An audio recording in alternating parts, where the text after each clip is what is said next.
The year is 1519, and in a quiet manor house in the Loire Valley, a man who once seemed larger than life lies motionless beneath heavy covers, his breath shallow, his hands trembling not from age alone, but from a lifetime of relentless thought and creation.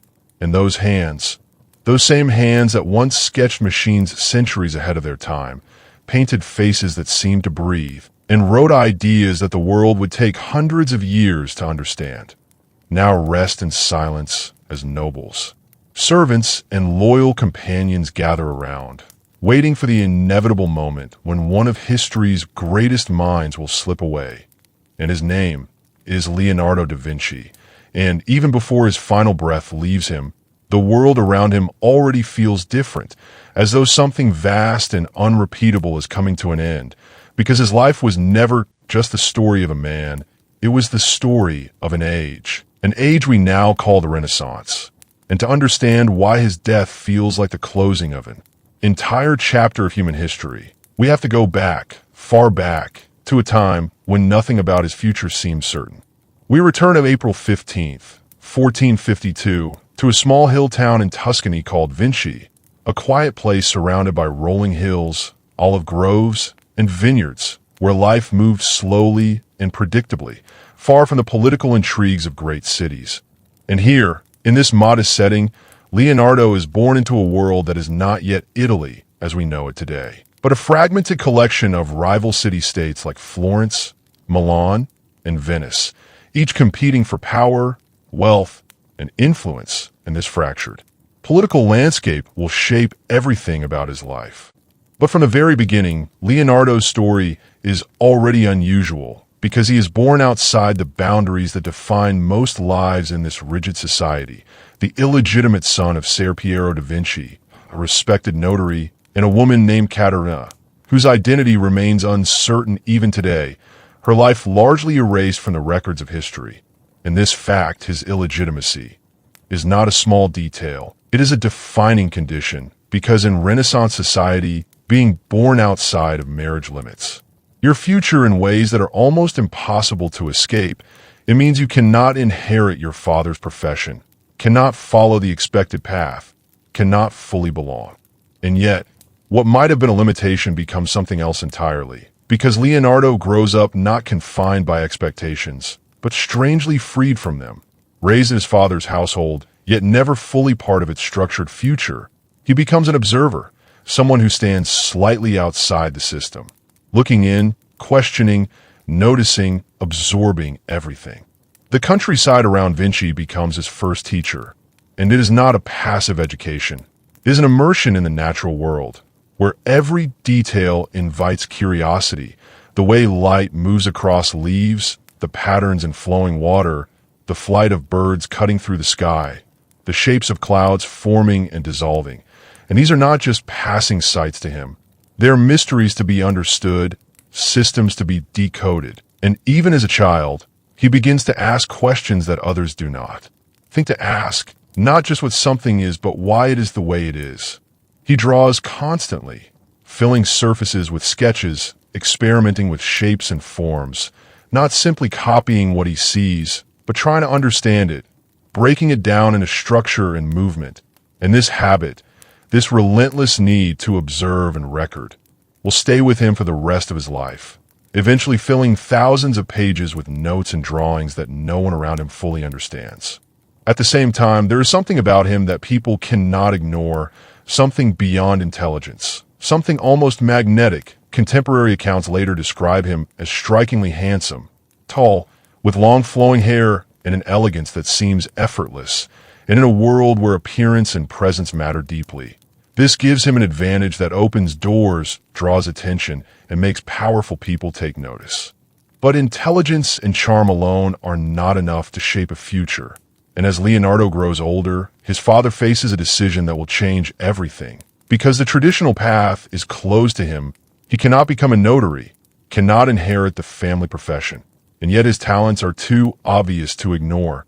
And so, instead of forcing him into a role he cannot fulfill, his father makes a choice that will alter the course of history. He sends him to Andrea del Verrocchio in Florence. Now Florence at this time is not just another city. It is the beating heart of the Renaissance, a place where art, science, philosophy, and politics collide in ways the world has never seen before, a city under the influence of the powerful Medici family, where creativity is not just encouraged, it is celebrated, funded, and used as a symbol of power, and for a young man like Leonardo. It is the perfect environment. Verrocchio's workshop is not a quiet studio. It is a hive of activity, a place where painting, sculpture, engineering, and craftsmanship all exist side by side, where apprentices learn by doing, starting with the most basic tasks like grinding pigments and preparing materials, slowly working their way up. And Leonardo enters this world at around the age of 14, surrounded by other talented young artists, including Sandro Botticelli and Pietro Perugino, a concentration of talent, that is. Almost unbelievable. But even here, among the best, Leonardo stands out, not just because he learns quickly, but because he approaches everything differently. Where others follow instructions, he experiments. Where others replicate, he questions, and Verrocchio notices this almost immediately, recognizing that this is not just another apprentice, but someone operating on an entirely different level. And then comes the moment that signals a shift, a moment that later generations will look back on as symbolic. During the creation of a painting known as the Baptism of Christ, Leonardo is given the task of painting a single angel, just one figure in a larger composition. But when the work is completed, that angel stands apart, softer, more lifelike, more real than anything else in the painting. And whether or not the famous story is true, that Verrocchio put down his brush forever after seeing. It captures something important, that a new kind of artist has arrived. By the age of 20, Leonardo is no longer just an apprentice. He is a master, admitted to the Guild of St. Luke, able to take commissions, build a career, establish himself. And yet, even at this point, there are signs that his path will not follow the normal trajectory, because he does not treat painting as just a profession. He treats it as a way of understanding the world. His notebooks begin to fill with ideas, not just about art, but about light, anatomy, movement, geometry. He studies shadows not just to paint them, but to understand how they behave. He studies the human body not just to depict it, but to uncover its structure. And already, the boundaries between artist and scientist are beginning to disappear. Florence, with all its brilliance, becomes both a source of inspiration and a place of tension, because while it rewards talent, it also demands results. Patrons want finished works, delivered on time, meeting expectations, and Leonardo, with his endless curiosity and perfectionism, struggles with this. He starts projects and then becomes distracted by new questions, new challenges, new ideas. And this pattern begins to define him early. And yet, despite these challenges, his reputation grows because even unfinished, his work reveals something extraordinary, something people cannot quite explain but immediately recognize, a depth, a realism, a sense that what he creates is not just seen, but understood on a deeper level. But just as his career begins to take shape, something happens that threatens to destroy it entirely, something that will change how he moves through the world forever. Because in a city as brilliant as Florence, there is also danger, suspicion, and a constant risk that everything can be taken away in an instant. The accusation does not arrive with warning. It slips into Leonardo's life quietly, anonymously, like so many dangers in Renaissance Florence, dropped into a wooden box known as a tamburo, one of the city's official channels for secret denunciations. And inside that accusation is a charge serious enough to destroy not only his career, but his life, the crime of sodomy, which in 15th century Florence is not treated lightly. It carries the weight of public shame, imprisonment, even execution, depending on the case. And suddenly, the promising young artist who had begun to attract attention for his extraordinary talent finds himself standing on the edge of ruin. The year is 1476. Leonardo is in his mid-20s, and Florence, for all its beauty and intellectual brilliance, reveals its darker side, a city where envy, rivalry, and political tension simmer just beneath the surface, and where an accusation, true or false, can be used as a weapon. And Leonardo is not alone in being accused.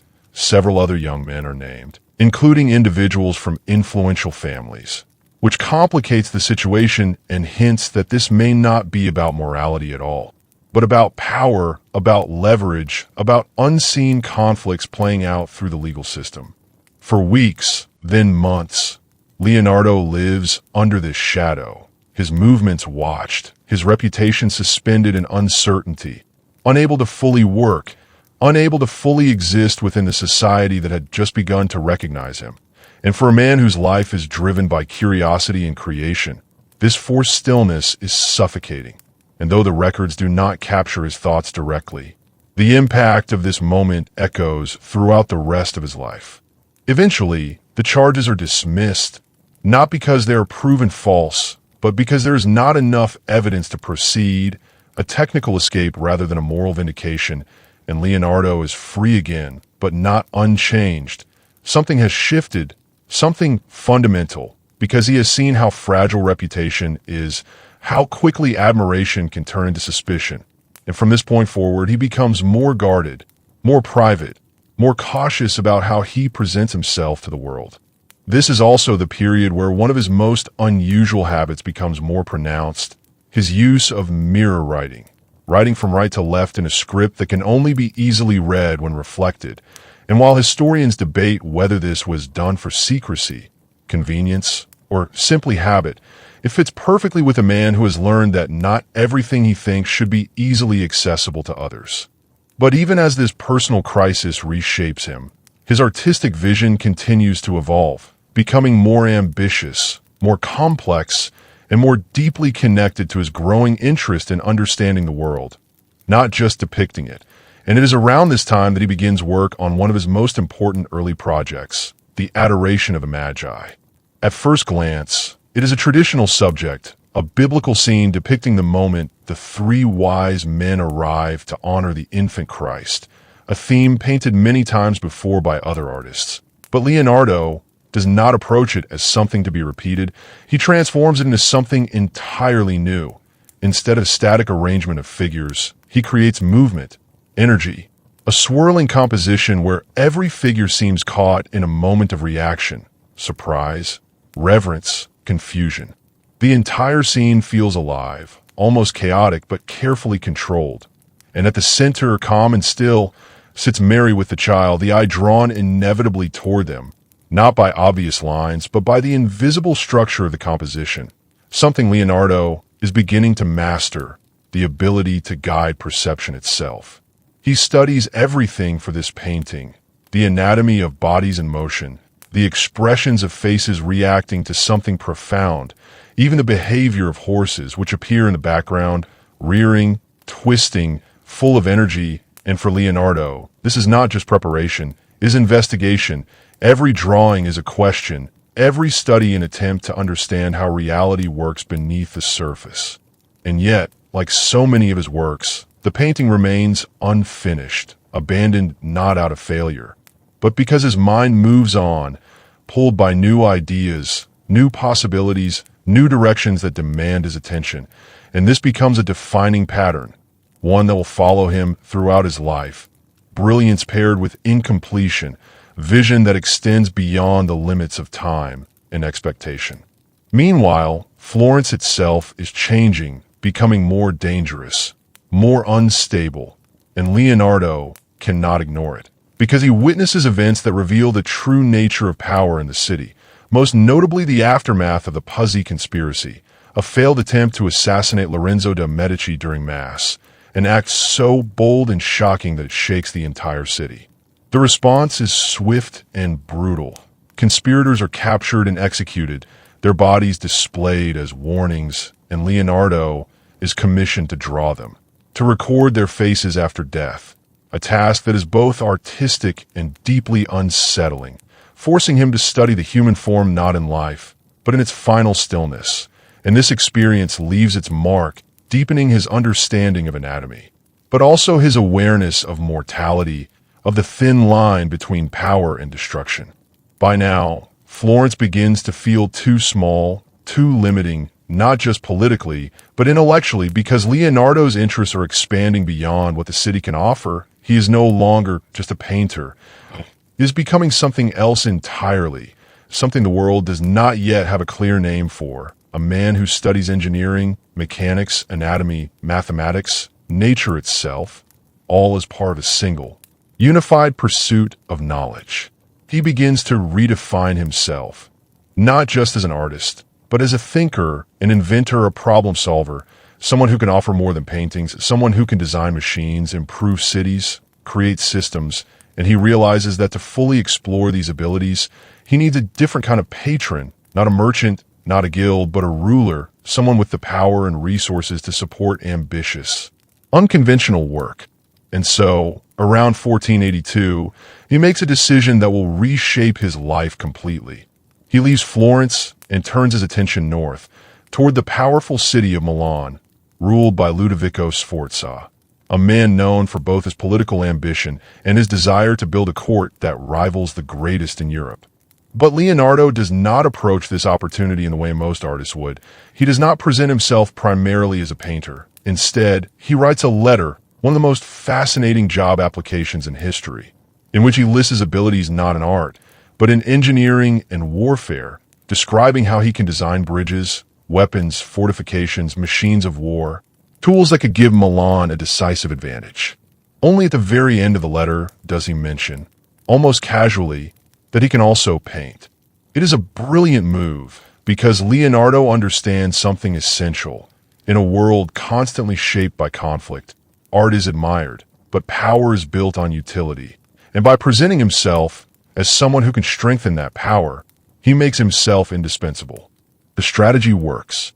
Leonardo is invited to Milan, and with that invitation, he steps into a completely different world, leaving behind the competitive, merchant-driven environment of Florence and entering a court where creativity is intertwined with politics, where spectacle, innovation, and prestige are tools of influence, and where his unique combination of skills will not just be accepted, but valued in ways he has never experienced before.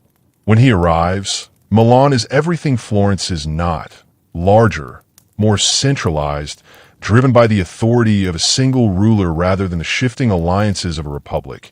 And at its heart stands the Castello Sforzesco, a fortress transformed into a palace, a symbol of strength and sophistication. And this is where Leonardo begins the next phase of his life. At first, he must prove himself, because despite his talent, he is still an outsider, a Florentine in a court filled with ambition and competition. But Leonardo adapts quickly, taking on a wide range of tasks, designing theatrical productions, creating court entertainments, painting portraits, and gradually demonstrating that he is not limited to any one discipline. And slowly, Ludovico begins to see what he truly has, not just an artist, but a mind capable of transforming ideas into reality, a man who can think beyond convention. And it is this realization that leads to one of the most ambitious commissions Leonardo will ever receive, a project so vast that it will consume years of his life and push him to the limits of his abilities. The commission is unlike anything Leonardo has ever faced before. Not a painting for a chapel, not a portrait for a noble, but a monument meant to stand as a declaration of power, legacy, and dominance, a colossal bronze statue of a horse in honor of Francesco Sforza, the father of Ludovico Sforza. And from the moment the idea is presented, it is clear this is not just art. It is politics cast in metal, a statement meant to rival anything produced since the glory of ancient Rome. Leonardo does not treat it as a simple sculptural task. He never does anything simply.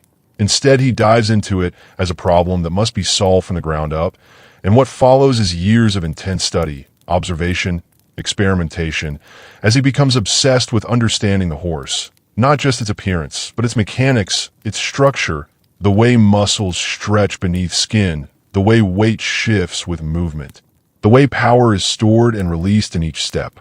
He sketches endlessly, pages filled with studies of horses walking, rearing, turning, dissecting dead animals to understand anatomy with a precision no sculptor before him has attempted, because this is not about creating something symbolic. It is about capturing life itself, freezing motion into a permanent form that feels as if it could move at any moment. But the challenge goes far beyond artistic accuracy. because this statue is meant to be enormous, over 20 feet tall, cast in bronze, something not attempted on this scale for centuries.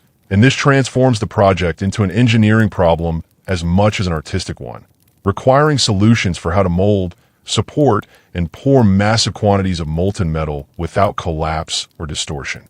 Leonardo approaches it like a scientist, calculating weights, designing support structures, planning the casting process in detail, filling his notebooks with diagrams that blur the line between art and engineering.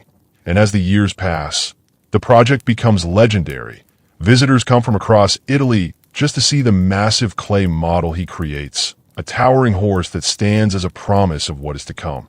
For a moment, it seems like everything is aligning: genius, patronage, ambition, all moving toward a single extraordinary result. But reality intervenes. Because while Leonardo is perfecting his vision, the world outside Milan is shifting, tensions rising, threats growing, and eventually the bronze that was meant for the statue is taken, not for art, but for war, melted down to make cannons. And just like that, years of work are suspended. The great horse remains unfinished, a masterpiece that will never be completed, later destroyed, leaving behind only drawings and descriptions of what might have been. It is a pattern that repeats: brilliance interrupted by circumstance, vision overtaken by reality. Yet even as this monumental project falters, Leonardo's artistic genius reaches new heights in Milan, and it is during this period that he creates works that will define his legacy for centuries, including one that stands as a turning point in the history of painting itself, the Virgin of the Rocks. This painting is unlike anything seen before, not just in its technique, but in its atmosphere, because Leonardo moves away from the clear lines and bright colors of traditional art and instead creates something softer, more mysterious, using a technique known as sfumato, where transitions between light and shadow are so subtle they almost disappear, creating a sense of depth and realism that feels almost alive. The figures do not sit in a flat space. They emerge from darkness, surrounded by a rocky landscape that feels both real and otherworldly. And each expression, each gesture, carries meaning, not through obvious symbolism, but through emotion, through connection, through the silent interaction between the figures. It is not just a painting, it is an experience, one that draws the viewer in and refuses to let go. And then comes the work that will define him more than any other during his lifetime. A commission that seems simple at first, a mural for the dining hall of a monastery, but becomes something far greater in his hands: the Last Supper. The subject is familiar: Christ and his disciples gathered for their final meal, painted countless times before, but Leonardo transforms it into something entirely new. Because instead of focusing on the ritual, he focuses on the moment of shock, the instant Christ says that one of them will betray him. What follows is not a static image, but an explosion of human reaction. The apostles are not posed, they are alive, each responding differently, some in disbelief, some in anger, some in fear, some turning to each other, questioning, searching for answers, and Leonardo organizes them into groups, not randomly, but carefully, each cluster forming its own emotional narrative, while all attention ultimately returns to Christ at the center. The perspective lines draw the eye directly to him, reinforcing his role not just visually, but psychologically as the calm center in a storm of emotion. Every detail matters: the placement of hands, the direction of gazes, even the objects on the table, all contributing to the overall tension of the scene. And the result is something unprecedented, a painting that captures not just an event, but the complexity of human emotion itself. But once again, Leonardo cannot follow convention, even in technique, because instead of using traditional fresco methods, which require speed and limit detail, he experiments, applying paint in a way that allows him to work slowly, carefully, perfecting each section. It gives him the control he wants, but it comes at a cost, because the method is unstable, and even within his lifetime, the painting begins to deteriorate, a tragic irony that one of the greatest works ever created starts fading almost as soon as it is finished. Still, its impact is undeniable, artists from across Europe come to study it, to learn from it, to understand what Leonardo has achieved, because in this one work, he has changed the direction of art forever. At the same time, his mind continues to expand far beyond painting, his notebooks filling with ideas that seem almost impossible for the time, designs for flying machines inspired by birds, studies of water flow that anticipate modern hydraulics, anatomical drawings so precise they will not be matched for centuries. He dissects human bodies, working with physicians, mapping muscles, bones, organs, not just for art, but for knowledge, trying to understand how the human machine truly functions. And in doing so, he creates a body of work that goes far beyond anything expected of an artist. In Milan, he becomes something new, not just a painter, but a symbol of what a human mind can achieve when it refuses limits. And for a time, it works. The court of Milan supports him, gives him space, resources, freedom, and Leonardo thrives in this environment, producing ideas, inventions, and art that define the height of the Renaissance spirit. But beneath the surface, instability grows, because the same court that nurtures him is built on fragile foundations, dependent on the power of Ludovico Sforza, and that power is under threat. Beyond the borders of Italy, a new force is rising, the Kingdom of France, and its ambitions are not limited. And when Louis XII claims Milan as his own, it sets into motion events that no amount of genius can stop. At first, it feels distant, like a problem for rulers and armies, not for artists and thinkers. But then the armies move. The invasion comes fast, overwhelming, and Milan, for all its wealth and strength, cannot hold. Alliances fail, defenses collapse, and suddenly, the world Leonardo has built over nearly 2 decades begins to fall apart. The court dissolves. Patrons flee. Power shifts overnight. And Leonardo, once again, finds himself in a familiar position, not at the center of stability, but at the edge of uncertainty. His workshop is at risk, his work vulnerable, and in the chaos, one of the greatest symbols of his ambition, the massive clay horse, is destroyed, used as target practice by soldiers, shattered into nothing. 17 years of work gone, just like that. He gathers what he can, his notebooks, his drawings, the fragments of his life's work that can be carried, because unlike statues or murals, his ideas are portable. And in that moment, it is those ideas that matter most. Because once again, Leonardo must leave everything behind. Not as a young man this time, but as a master. And as he departs Milan, stepping into an uncertain future, one question remains. Where does a man go when no single place can contain the scope of his mind? When Leonardo leaves Milan in 1499, it is not the departure of an unknown artist seeking opportunity, but of a man whose name has already spread across Europe. And yet reputation alone cannot provide stability in a world where power changes hands with frightening speed. And so he becomes, once again, a traveler, carrying with him not wealth or possessions, but notebooks filled with ideas that few can fully understand. His first destination is Venice, a city unlike any he has known, rising from the water, protected by its lagoons, powerful not through land armies but through trade and naval strength, a republic governed not by a single ruler, but by a complex system designed to maintain balance and control. And for Leonardo, it represents both opportunity and limitation. The Venetian government is practical, focused, less interested in abstract genius, and more in results that can be used. And so, when they turn to Leonardo, it is not for paintings or philosophy, but for war, specifically for defense against the expanding threat of foreign invasion. He is asked to solve a problem, how to protect Venetian territories from enemy forces, and Leonardo responds not with small adjustments, but with bold vision, proposing systems to control water itself, to redirect rivers, to flood entire regions if necessary, turning geography into a weapon, using nature as a defensive barrier. He studies the flow of water with the same intensity he once studied the human body, observing currents, turbulence, erosion, trying to understand the laws that govern movement. And these studies go far beyond immediate military use, becoming part of a lifelong obsession with fluid dynamics, one that will fill countless pages of his notebooks. But Venice, for all its power, is not a place where Leonardo can fully unfold his mind.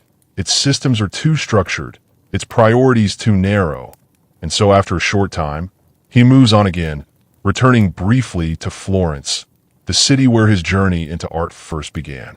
Yet Florence is no longer the same, and neither is he. The city is now under the influence of Girolamo Savonarola, whose strict religious rule has transformed its culture, replacing artistic celebration with moral austerity.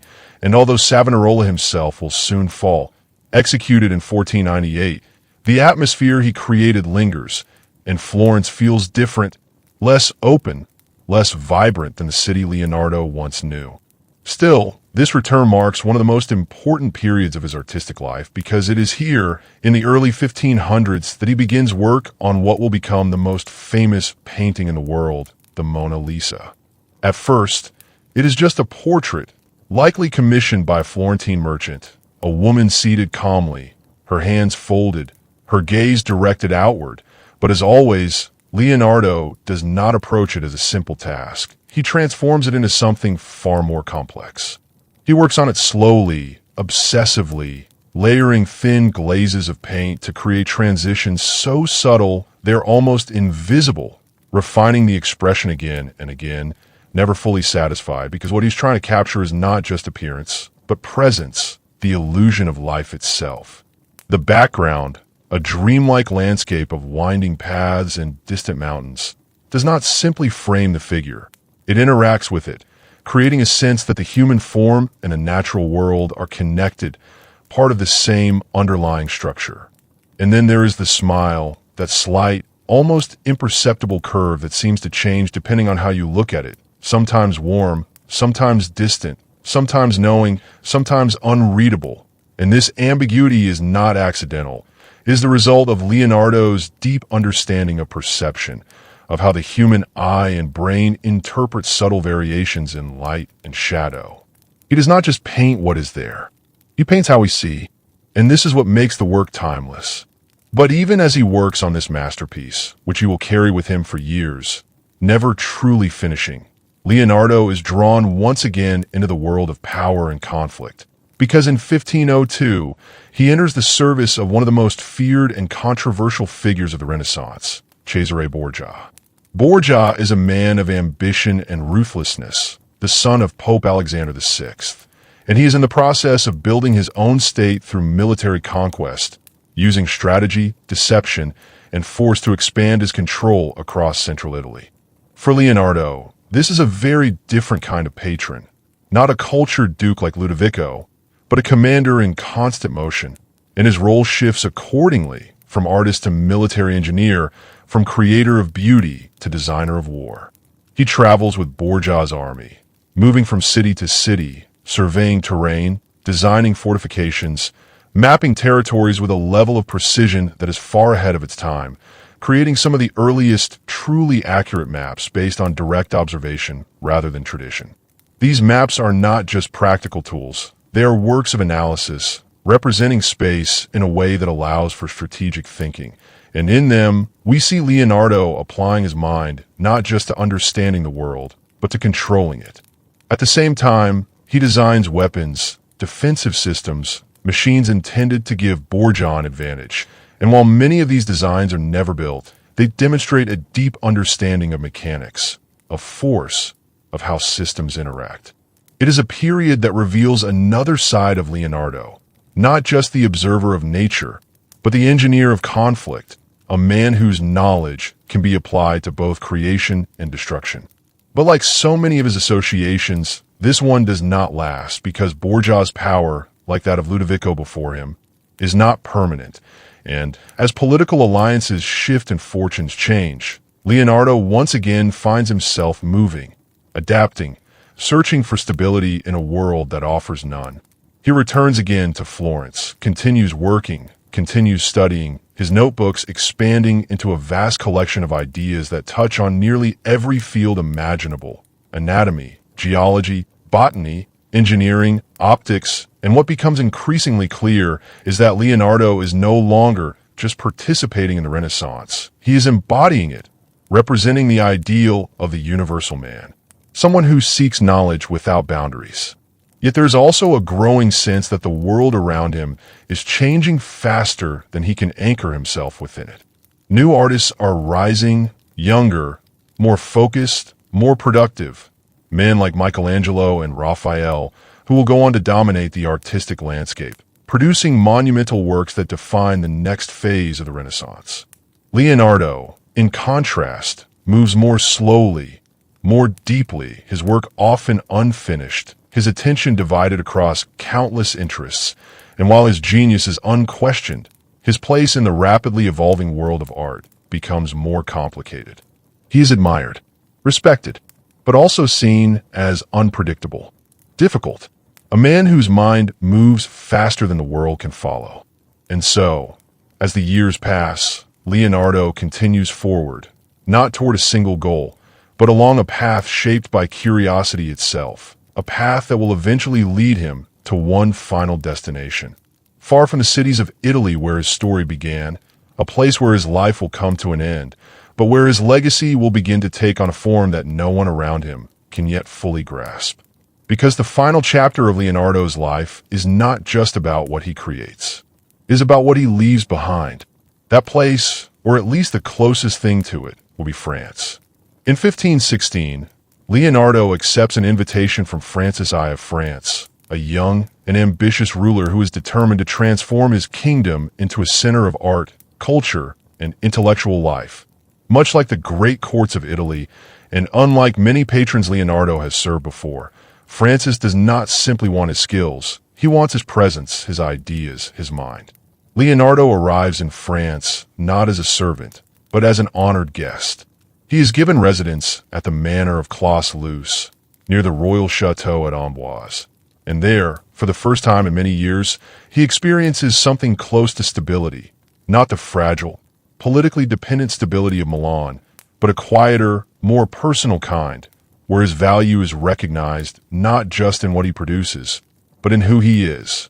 He brings with him some of his most treasured works, including the Mona Lisa, which he has carried for years, refining, adjusting, never fully declaring it complete. Because for Leonardo, completion is not a fixed point. It is an idea that always moves just beyond reach.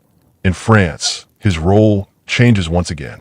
He is no longer primarily a painter or an engineer in the traditional sense, but something closer to a philosopher, an advisor, a living symbol of the Renaissance ideal. And Francis spends time with him, listens to him, values his thoughts, reportedly calling him the first painter, engineer, and architect to the king. But age is catching up with Leonardo.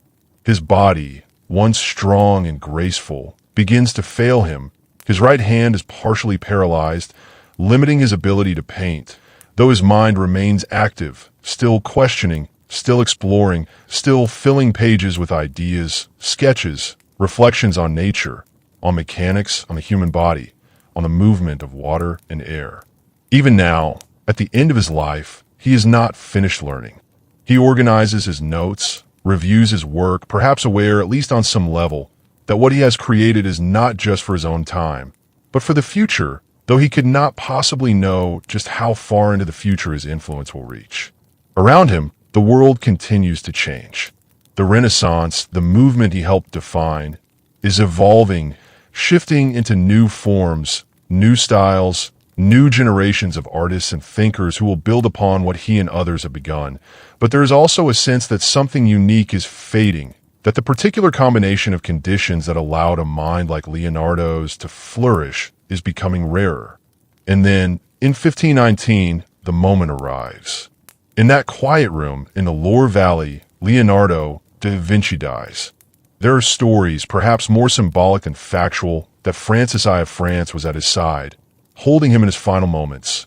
A powerful image of a king honoring a genius. Whether true or not, it captures something real about how he was seen, not just as an artist, but as a figure of immense importance. With his death, something larger than a single life seems to close. Because Leonardo was not just part of the Renaissance. He represented its highest ideal, the belief that human potential is limitless, that art and science are not separate, that observation and imagination together can unlock the deepest truths of the world. He leaves behind no single completed body of work that defines him completely. Many of his paintings are unfinished. Many of his inventions were never built. Many of his ideas remained in notebooks, unread, unshared during his lifetime. And yet, this is exactly what makes his legacy so powerful. Because what he leaves behind is not just results, but possibilities. His notebooks, filled with mirror-written text and intricate drawings, will eventually be studied centuries later, revealing insights into anatomy, engineering, and natural science that were far ahead of his time, showing that his mind was not limited by the knowledge of his era, but constantly pushing beyond it. His paintings, though few, redefine what art can be, not just representation, but interpretation, not just surface, but depth, emotion, psychology, atmosphere. The Last Supper changes how stories are told in images. The Mona Lisa becomes the most recognized face in the history of art. And his approach, his method of questioning, observing, experimenting, becomes a model for how knowledge itself can be pursued. In many ways, Leonardo does not fit neatly into history. He is not just an artist, not just a scientist, not just an inventor. He exists at the intersection of all these things, and that is why his life feels so difficult to fully capture, because it is not a straight line, it is a web of ideas, constantly expanding, constantly shifting. And so when we look back at that moment in 1519, at the old man lying in that quiet room, surrounded by those who recognize his greatness, we are not just witnessing the end of a life. We are witnessing the end of a certain way of thinking. A moment when one man could stand at the center of art, science, and philosophy all at once, not separated into disciplines, but united in a single vision of understanding. After him, the world will move forward, knowledge will grow, art will evolve, science will advance, but it will do so in ways that become more specialized, more divided. Leonardo remains something rare, something almost impossible, a reminder of what the human mind can become when it refuses limits. And that is why his death feels like the closing of an era. Not because the Renaissance ends in that moment, but because the kind of mind that defined it so completely will never appear in quite the same way again. And as the breath leaves Leonardo da Vinci in that quiet room in France, it might feel like the story has ended, like the curtain has fallen on a life so vast it could not possibly lead anywhere further. But history does not move in endings. It moves in continuations, and the world Leonardo leaves behind is not still. It is shifting, expanding, colliding with forces that have been building long before he was born.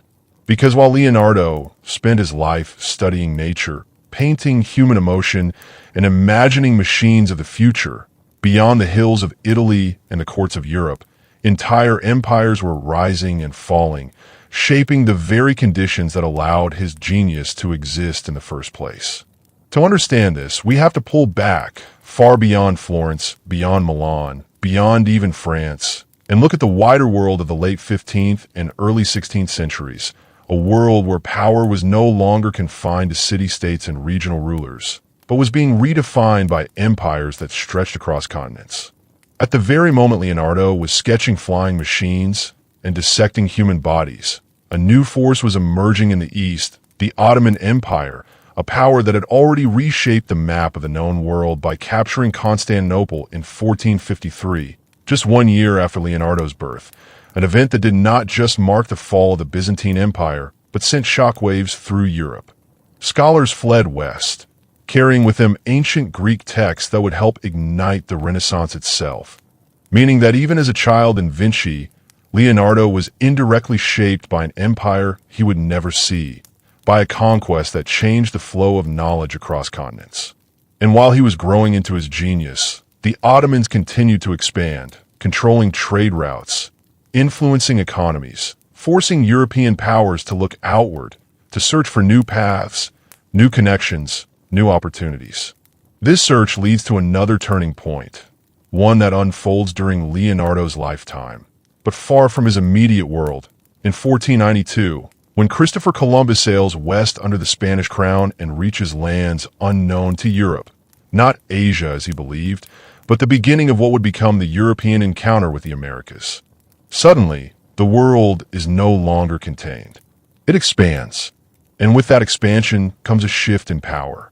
The wealth that once flowed through Mediterranean trade routes begins to move across oceans, changing the balance between empires, between kingdoms, between entire civilizations. Portugal pushes around Africa, Spain moves into the New World, and Europe begins transforming from a collection of competing states into something far more expansive, far more connected, and far more dangerous.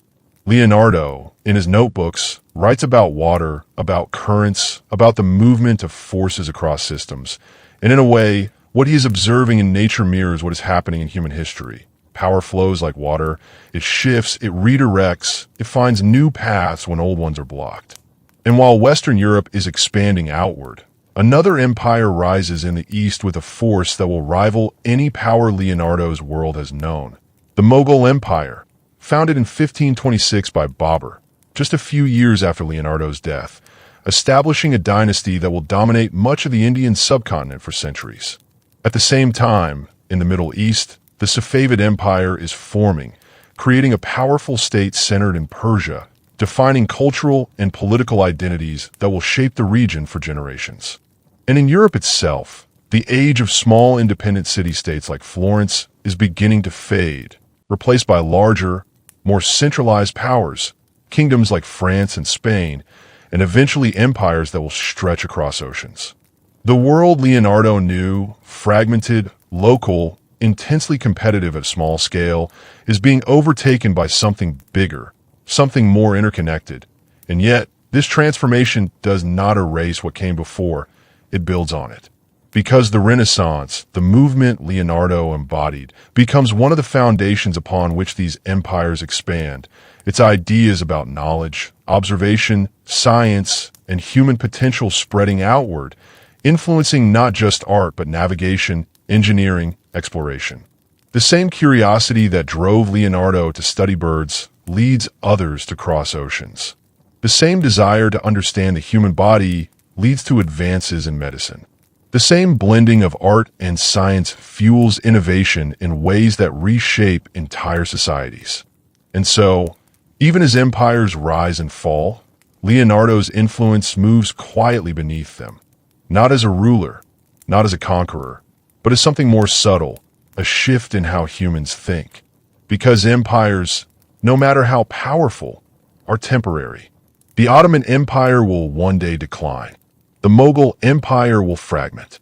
The great kingdoms of Europe will rise, expand, and eventually transform into something new. But ideas, once released, do not disappear so easily. They move, they evolve, they resurface. And this is where Leonardo's story truly connects to the story of empires. Because while emperors command armies and redraw borders, it is thinkers, observers, creators who reshape how the world is understood. Leonardo never ruled land. He never led armies. He never built an empire. And yet, in a way, his reach extends further than any empire of his time, because his work becomes part of a long chain of knowledge that continues to grow, influencing scientists, artists, engineers, thinkers across centuries.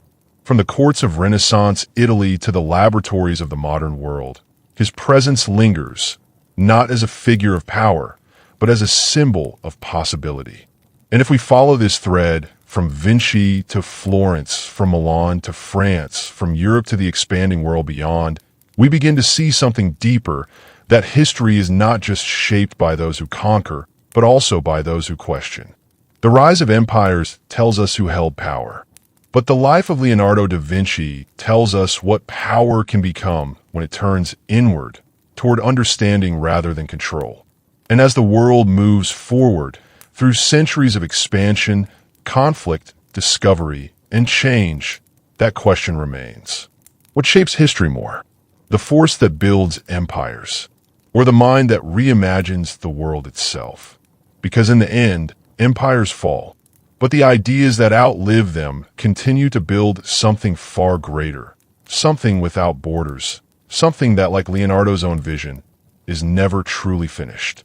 And so the world does not pause after Leonardo's passing. It accelerates, because the forces already in motion during his lifetime begin to unfold with even greater intensity, and the balance that once defined Europe and its surrounding regions starts to break apart, replaced by something broader, more connected, and far more unpredictable.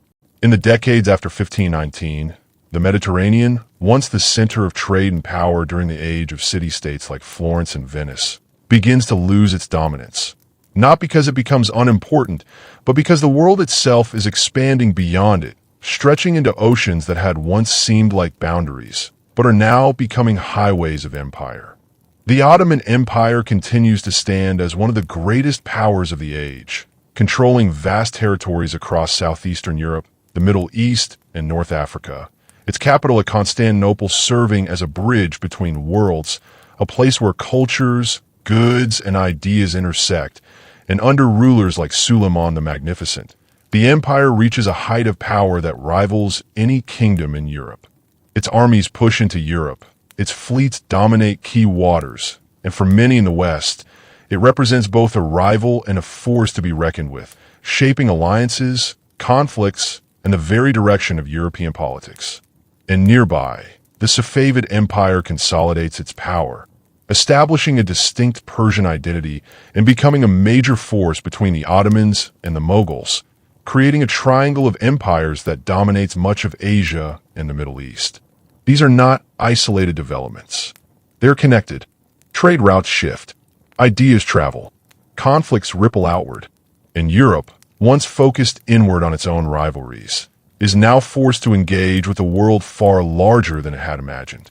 Meanwhile, the kingdoms of Spain and Portugal push further into the oceans, building overseas empires that stretch across continents, establishing footholds in the Americas, Africa, and Asia, bringing back wealth that begins to reshape European economies and power structures. Silver flows from the New World. Spices arrive from the East. New goods, new ideas, new challenges. And with them comes a shift in what power means. No longer is it defined only by land armies or fortified cities, but by ships, by navigation, by the ability to move across vast distances, to connect distant parts of the world into a single, though fragile system. The kind of localized, intensely competitive environment that shaped Leonardo's early life begins to fade, replaced by something broader, more complex, where decisions made in one part of the world can have consequences in another. And yet, even as this expansion takes place, the old structures do not disappear overnight. Italian city-states still exist. Artists still paint. Scholars still study. But the center of gravity is shifting. Florence is no longer the undisputed heart of innovation. Milan no longer defines ambition in the same way. The Renaissance itself begins to evolve, spreading beyond Italy into Northern Europe, transforming as it goes, influenced by different cultures, different needs, different perspectives. And in this transformation, something subtle happens. The unified vision that figures like Leonardo embodied, the idea that one mind could span art, science, philosophy, begins to fragment. Knowledge grows, but it also divides. Fields become more specialized. Experts focus more narrowly. The universal genius becomes rarer. Because the world itself has become too large, too complex for any one person to fully grasp. Still, the echoes of Leonardo's way of thinking remain. In the engineers designing new ships, in the mapmakers charting unknown territories, in the physicians studying the human body with increasing precision. His influence does not stand alone, but blends into a broader current, part of the intellectual momentum that carries the world forward. And as empires expand, they also collide. The Ottoman Empire clashes with European powers for control of key regions. The Safavid Empire and the Ottomans compete for dominance in the Middle East. The Mughal Empire rises, stabilizes, and builds, even as pressures begin to form at its edges. Each empire grows. Each empire faces challenges. Each empire, no matter how powerful, carries within it the seeds of its own transformation. Because history, like the systems Leonardo studied, is never static. It moves, it shifts, it flows. And if we look closely, we begin to see that the same patterns appear again and again: growth followed by tension, expansion followed by resistance, stability followed by change. The Renaissance was one of those moments, a burst of creativity and discovery. The rise of empires is another, a restructuring of power on a global scale. And somewhere between these two, connecting them in ways that are not always obvious, is the legacy of a man who spent his life trying to understand how things work, not just on the surface, but beneath it. Because Leonardo da Vinci did not just belong to one place or one moment. He belonged to a turning point, a moment when the world began to expand beyond its old limits, when knowledge began to move more freely, when the boundaries between disciplines, between regions, between ways of thinking started to blur. And as the centuries move forward from his time, that expansion continues. Empires rise higher, stretch further, connect more distant lands, but also face greater challenges, greater complexities, until the question is no longer just how to build power, but how to sustain it. Because the larger the empire, the harder it is to hold together. The more it expands, the more forces pull at it from within and without. And so the story moves on, from Leonardo's world of ideas into a world of vast empires and global connections, a world where the scale of history itself grows larger, more intricate, more unpredictable.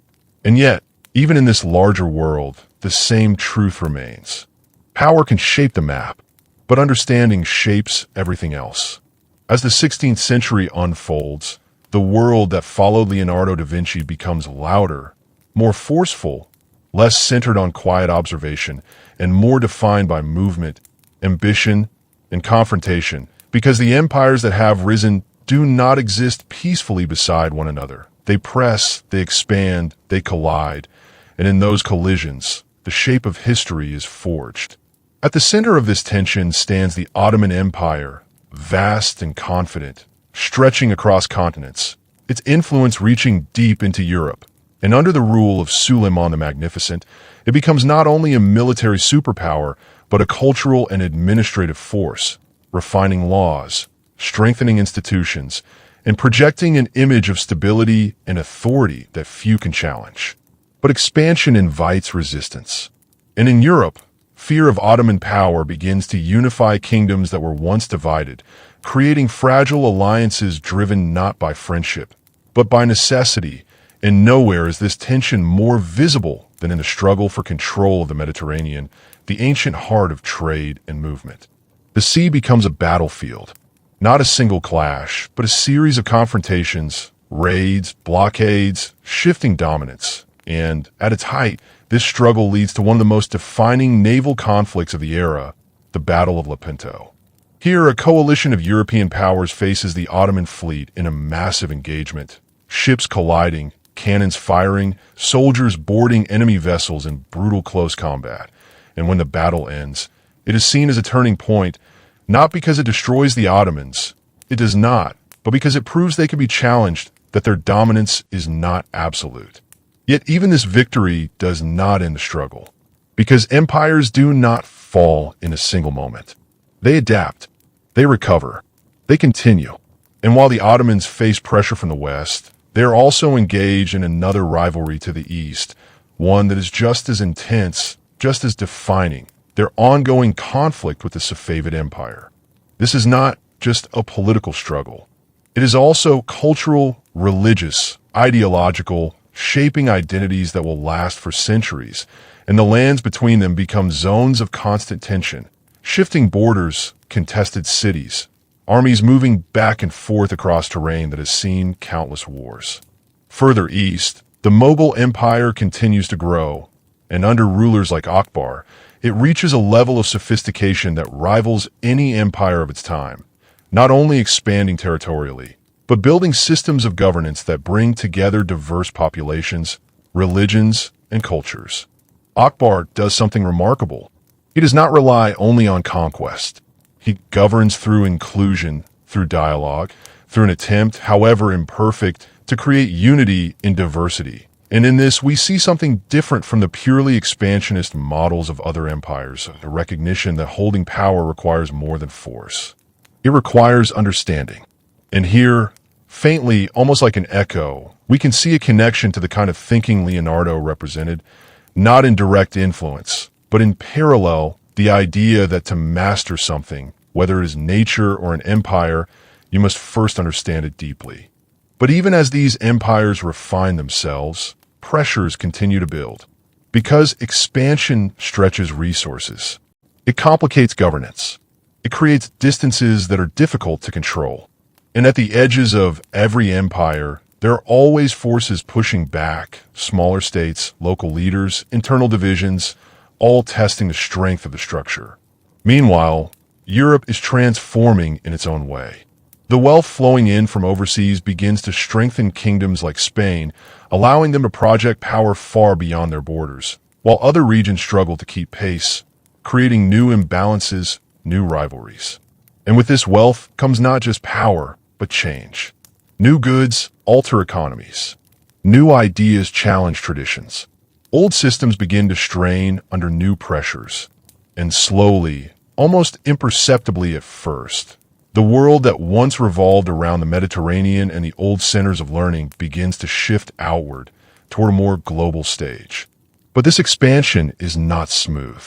It is filled with conflict, with uncertainty, with moments where everything seems on the verge of breaking. Because empires, no matter how strong, are built on human systems, and human systems are never perfect. They depend on leadership, on stability, on the delicate balance between control and flexibility. And when that balance is disturbed, cracks begin to form. Some are small, barely noticeable at first.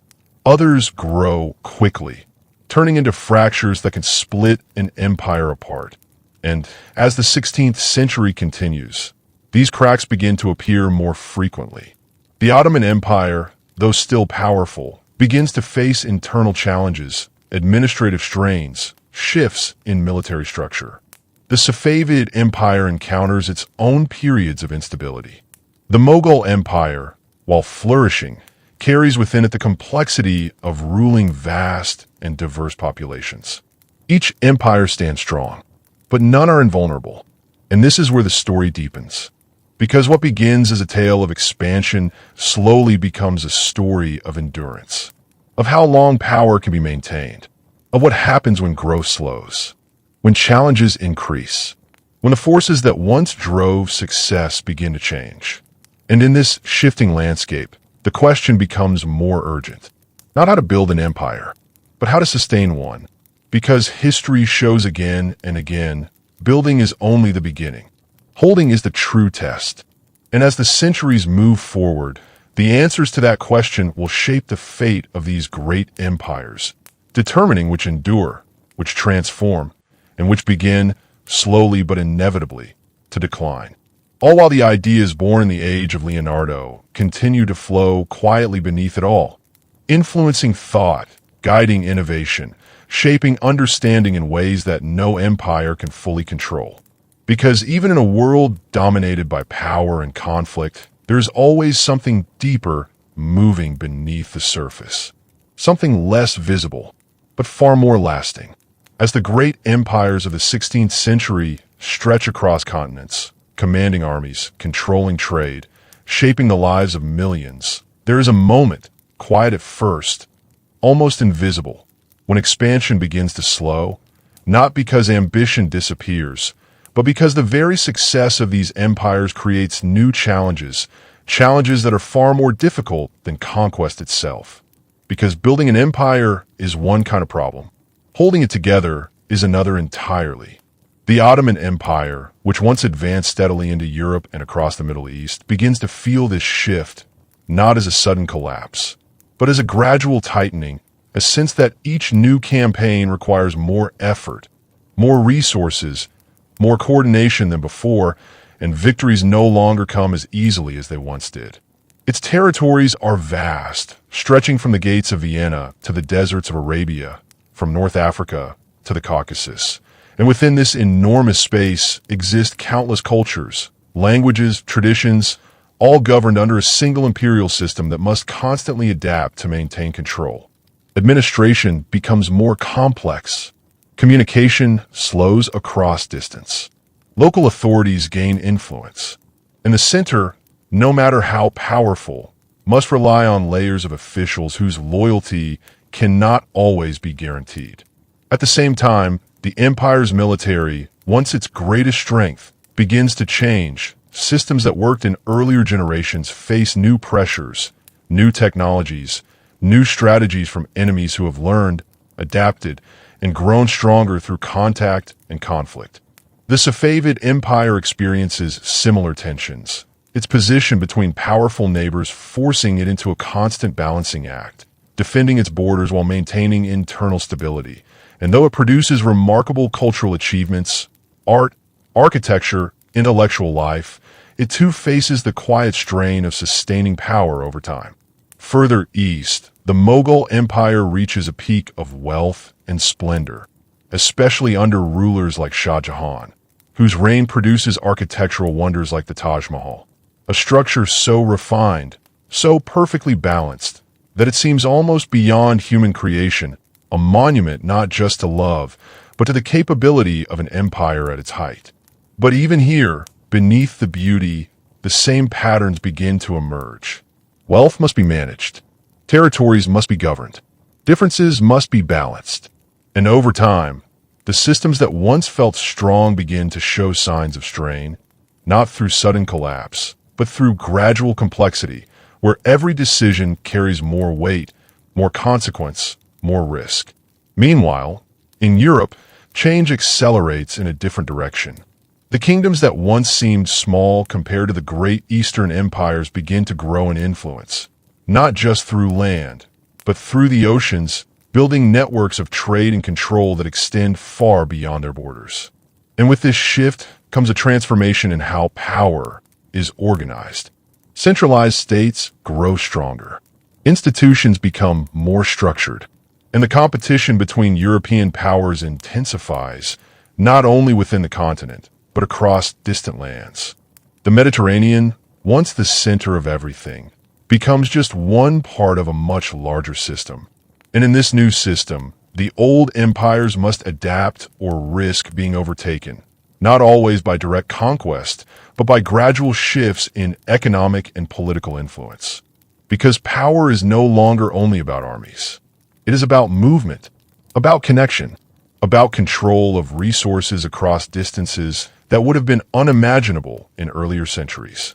And this is where the deeper pattern reveals itself. Because every empire, no matter how strong, eventually faces the same challenge. It grows. It expands. It reaches a point where its own size becomes a burden, where maintaining what exists becomes harder than gaining something new. And at that point, the question changes. No longer how to expand, but how to endure. And endurance is far more difficult because it requires balance, adaptation, the ability to change without losing identity, to manage complexity without breaking under it. Some empires attempt this and succeed for a time. Others struggle. Some begin to fragment slowly, their edges weakening, their centers losing control, their unity dissolving not in a single dramatic moment, but in a series of small shifts that accumulate over years, decades. And through all of this, the contrast with the world of Leonardo da Vinci becomes clearer. Because while empires deal with the external challenges of control, territory, and power, Leonardo's legacy operates in a different space entirely, one that does not depend on borders or armies. His ideas do not need to be governed. They do not need to be defended. They move freely, carried by those who study, who learn, who build upon them. And in a way, this makes them more resilient than any empire, because they are not tied to a single structure. They do not collapse when a ruler falls. They do not weaken when territory is lost. They evolve. They spread. They adapt to new contexts, new discoveries, new generations. And so, as the great empires of the early modern world begin to feel the weight of their own success, as expansion gives way to strain, and strain begins to hint at eventual change, Another kind of growth continues quietly in the background. The growth of knowledge, the expansion of understanding, the slow, steady movement of ideas across time. And this creates a kind of dual history. One visible, one less so. The visible history is the story of empires, their rise, their power, their struggles, their eventual transformation. The less visible history is the story of thought, of observation, of curiosity, the kind of thinking that Leonardo represented, continuing to develop, to influence, to shape the way humans interact with the world. And as these two histories move forward together, sometimes intersecting, sometimes diverging, they create the complex, layered reality of the centuries that follow.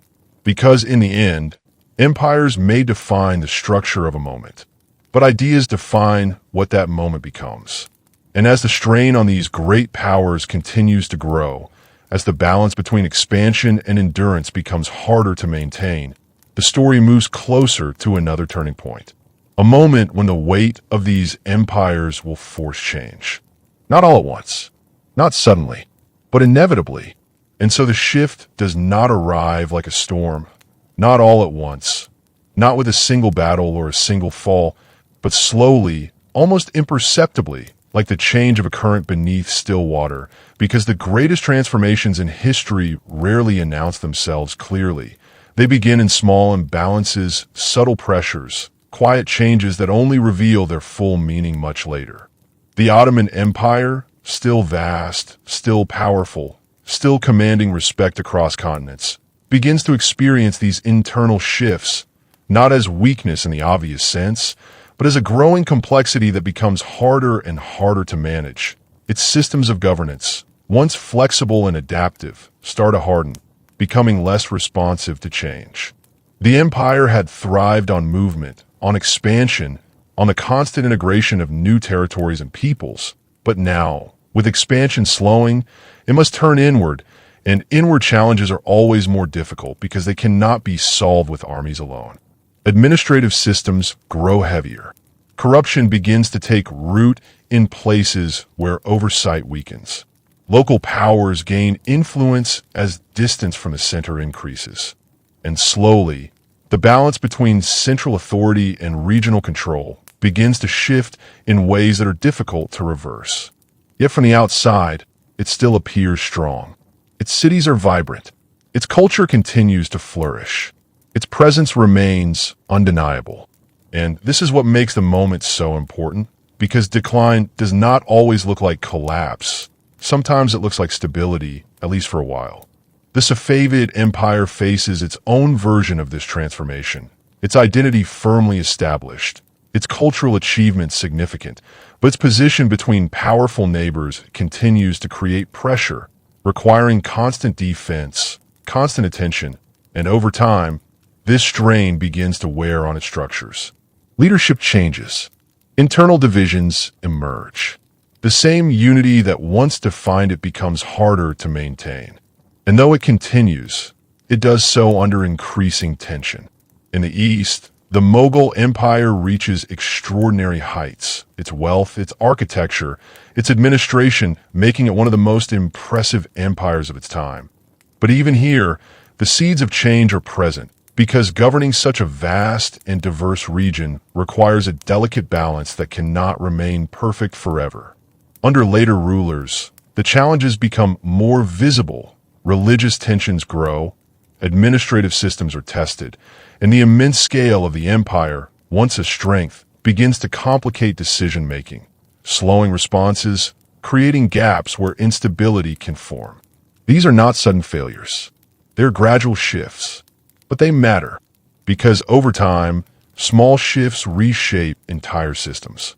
Meanwhile, in Europe, a different kind of transformation is unfolding, one that does not immediately appear connected, but will eventually alter the balance of power entirely. Because while the great Eastern empires are managing the weight of their size, European powers are continuing to expand outward, building networks that stretch across oceans, connecting continents in ways that had never existed before. Trade grows more complex. Wealth accumulates in new centers. And with this wealth comes the ability to invest in new technologies, new forms of organization, new systems of control. It is not yet dominance. Not yet, but it is movement. And movement, as Leonardo once observed in water, has a direction, even if it is not immediately clear. The older centers of power, rooted in land and tradition, begin to face competition from newer systems built on mobility, on connection, on the ability to project influence across distance rather than just control territory directly. And so the world enters a phase that is neither rise nor fall, but transition. A moment where multiple systems exist at once, overlapping, interacting, sometimes reinforcing each other, sometimes undermining each other. The great empires do not disappear. They adapt. They persist. But they're no longer alone at the center of power. And this is where the deeper rhythm of history becomes visible. Because what we are seeing is not simply the decline of one set of empires and the rise of another, but the transformation of how power itself is structured. From localized dominance to global networks. From expansion through land to expansion through connection. From visible control to more complex forms of influence. And through all of this, the legacy of figures like Leonardo da Vinci continues to exist in a different dimension, not tied to any one empire, not limited by geography, but embedded in the way people begin to think, to question, to explore. Because as empires struggle with the challenge of holding together vast territories, the intellectual world continues to expand without those same limits. Ideas cross borders more easily than armies. Knowledge moves faster than authority. And in this quiet movement, something begins to take shape that no empire can fully control. A broader understanding of the world. A deeper curiosity about how it works. A gradual shift toward observation, experimentation, and analysis as tools for navigating complexity. And this creates a subtle but powerful contrast. Empires become heavier as they grow. Ideas become lighter, more mobile, more adaptable. And over time, this difference begins to matter more and more. Because when systems are tested, flexibility often survives where rigidity struggles. And as the centuries continue, the pressure on these great empires will not disappear. It will increase, shaped by internal challenges, external competition, and the ever-changing nature of the world itself. Some will hold on longer than expected. Some will transform in ways that are difficult to predict. Some will fragment slowly, their pieces becoming something new. But none will remain exactly as they were, because nothing in history ever does. And so the story continues, not toward a sudden ending, but toward a gradual reshaping, a long, unfolding process where the balance of power shifts again, where the structures built in one era give way to new forms in another. All while the deeper current, the one Leonardo spent his life trying to understand, the movement beneath the surface continues to flow. And as the slow transformation continues, what was once subtle begins to take clearer shape, because the pressures that have been building quietly within these vast empires can no longer remain hidden. They begin to surface, not all at once, but in different places, at different times, revealing just how difficult it is to hold together something so immense for so long. The Ottoman Empire, still commanding respect, still stretching across continents, begins to face challenges that are no longer confined to distant provinces or minor disturbances, but touch closer to its core, because the systems that once ensured stability now require constant adjustment, constant intervention. And even then, they do not always respond as expected. Rebellions, once isolated, begin to appear more frequently. Local leaders test the limits of imperial authority. Military structures, which had once given the empire its unmatched strength, begin to shift in ways that are not entirely controlled by the center. And while none of this immediately threatens the existence of the empire, it changes its character, turning it from a force of expansion into a structure of maintenance, always working to preserve what already exists. At the same time, the Safavid Empire finds itself under increasing strain, caught between external pressures and internal divisions, its ability to project power gradually narrowing as it focuses more on defending its position than expanding it. Leadership transitions become more critical. Stability becomes more fragile. And the same strength that once unified the empire begins to require more effort to sustain. In the East, the Mughal Empire continues to display immense wealth and cultural brilliance. Its cities thriving, its architecture unmatched, its influence far-reaching. Yet beneath this surface, the complexity of governing such a vast and diverse region continues to grow. Regional differences become more pronounced. Administrative challenges increase. And the balance that once held everything together begins to require constant attention, because even small disruptions can ripple outward in an empire of such scale. And this is where the pattern becomes undeniable. Because all of these empires, despite their differences, despite their unique histories, are facing variations of the same challenge. Scale. The larger they become, the more difficult they are to control, the more resources they require, the more coordination they demand, and the harder it becomes to respond quickly to change. Meanwhile, beyond their borders, the world continues to evolve in ways that add new layers of complexity. European powers, growing in confidence and capability, continue to expand their reach, building networks of trade and influence that connect distant regions into a system that is constantly shifting, constantly adapting. These networks do not always confront the great empires directly. Sometimes they bypass them. Sometimes they weaken them indirectly, altering trade routes, redistributing wealth, creating new centers of power that do not rely on traditional structures. And this kind of change is harder to resist, because it does not come as an army at the gates. It comes as a gradual shift in how the world operates. And over time, that shift can be just as powerful as any invasion. The Mediterranean, once the center of everything, becomes one part of a much larger web. And with that change, the strategic importance of certain regions begins to evolve, forcing empires to rethink priorities, to adapt to realities that did not exist in earlier centuries. And not all adaptations succeed. Some are too slow. Some are incomplete. Some create new problems even as they attempt to solve old ones. And so the stability that once defined these empires becomes more dynamic, more uncertain, more dependent on the decisions of individuals, the effectiveness of institutions, the ability to respond to challenges that are constantly changing in nature.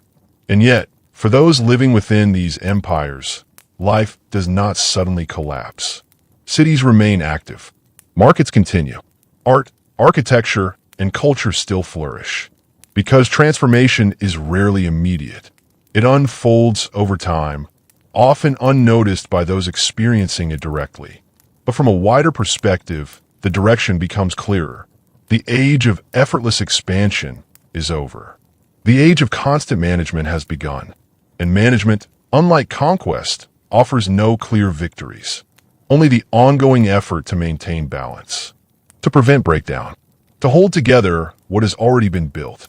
And in this effort, we begin to see the limits of power more clearly than ever before.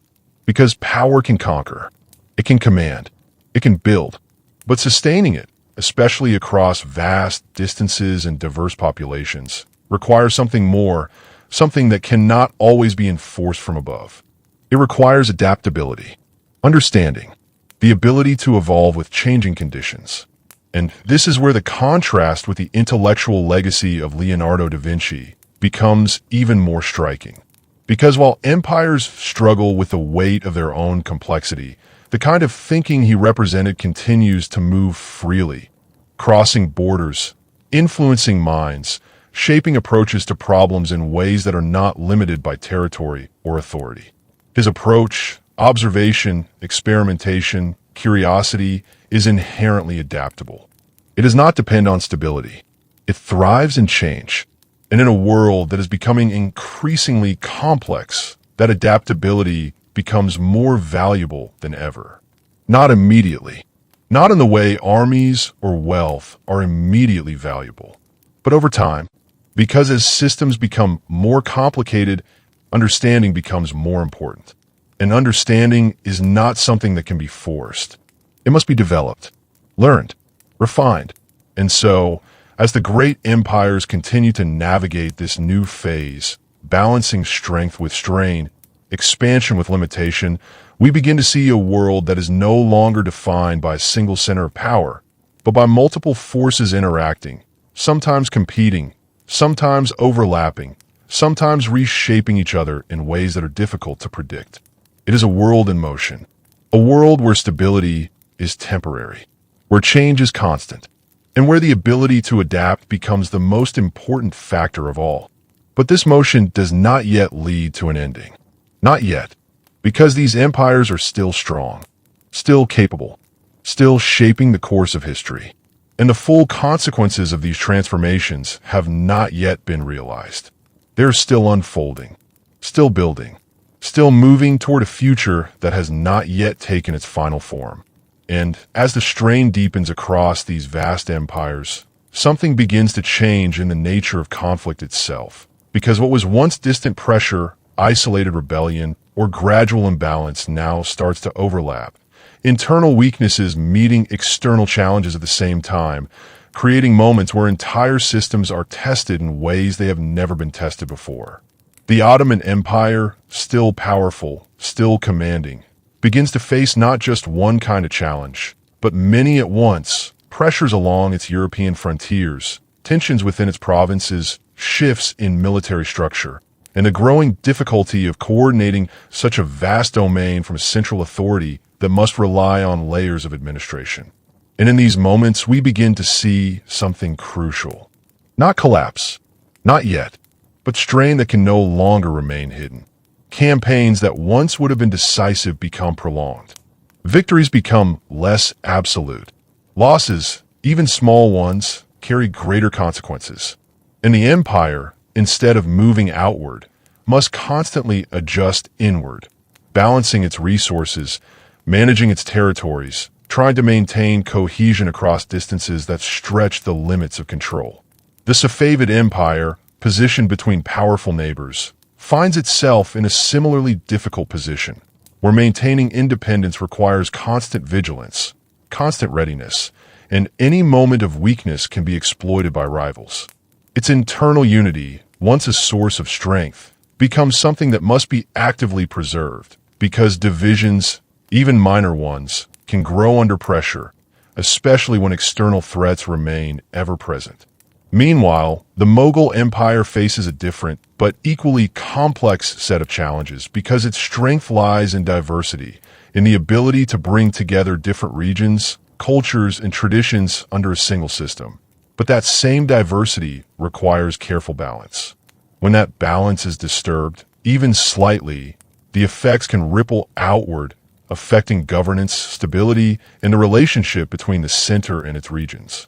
And so across these empires, a pattern emerges, not of sudden failure, but of increasing difficulty, where each decision carries more weight, each challenge requires more effort, and the margin for error becomes smaller. At the same time, the outside world does not remain still. European powers continue to expand their reach, not always through direct confrontation, but through influence, trade, and strategic positioning, creating a network that interacts with these great empires in ways that are not always visible, but deeply impactful.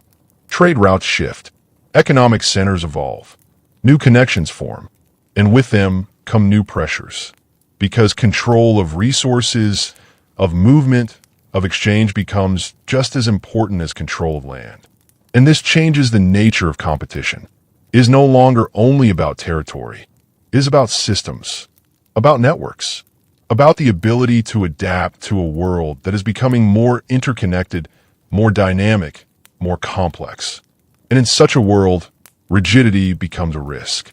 Because systems that cannot adapt begin to struggle, not immediately, but gradually as conditions change around them.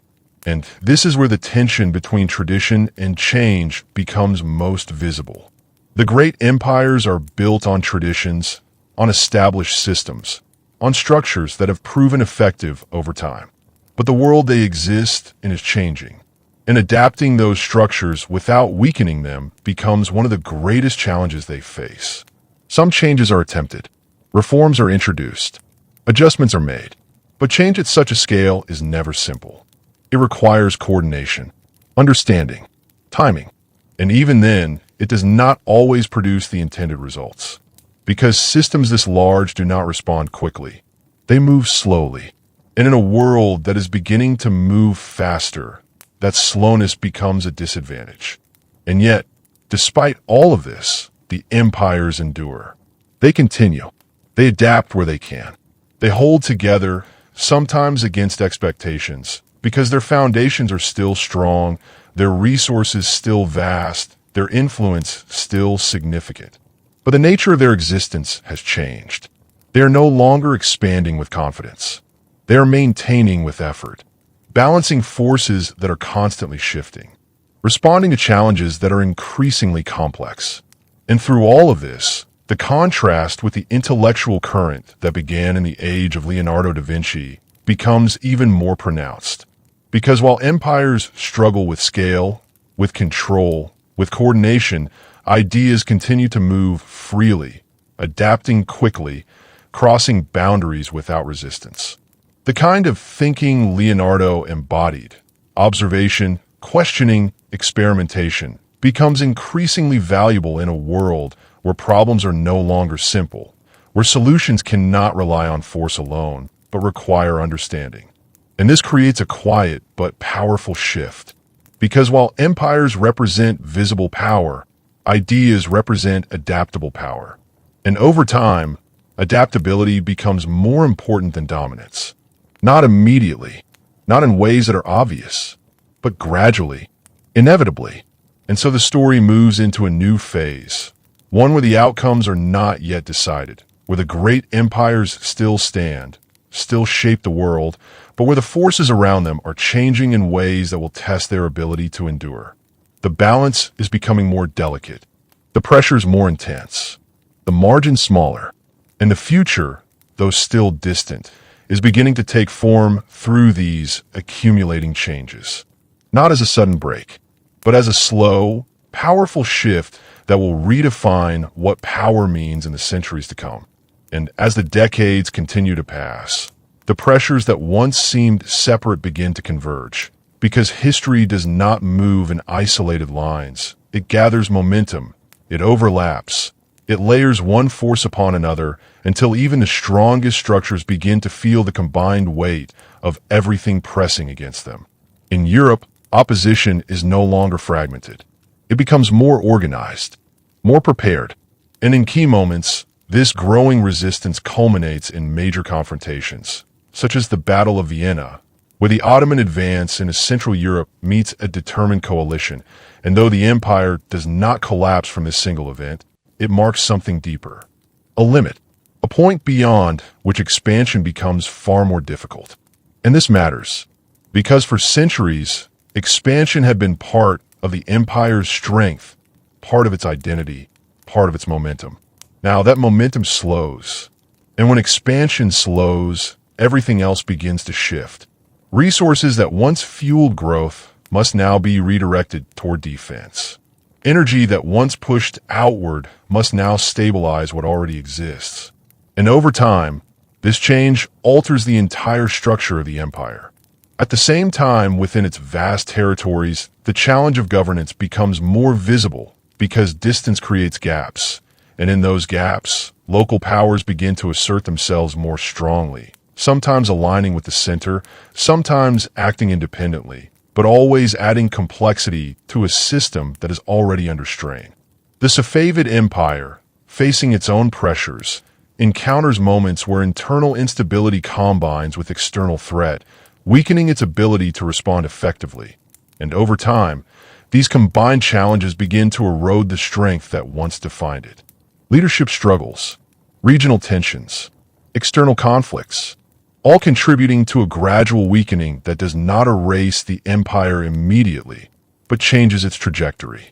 And in the East, the Mughal Empire, still one of the richest and most impressive empires of its time, begins to feel the weight of prolonged expansion and internal complexity, especially under rulers like Aurangzeb, whose reign extends the empire to its greatest territorial size, but at a cost. Because expansion on such a scale requires constant military effort. It strains resources. It increases administrative demands. And it can deepen internal divisions, especially in a region as diverse as the Indian subcontinent. And so even as the empire reaches its peak in one sense, it begins to face new challenges in another. Challenges that will not disappear quickly, but will continue to shape its future. And this is the pattern now becoming clear across all these great powers. They reach their heights. They expand. They dominate. But in doing so, they create systems that are incredibly powerful, yet increasingly difficult to sustain. And once sustainability becomes the central challenge, the nature of history changes. Because success is no longer measured by how much more can be gained, but by how well what exists can be preserved. Meanwhile, the broader world continues to evolve, and the changes happening beyond these empires begin to intersect with their internal struggles in ways that amplify the pressure. Trade routes continue to shift.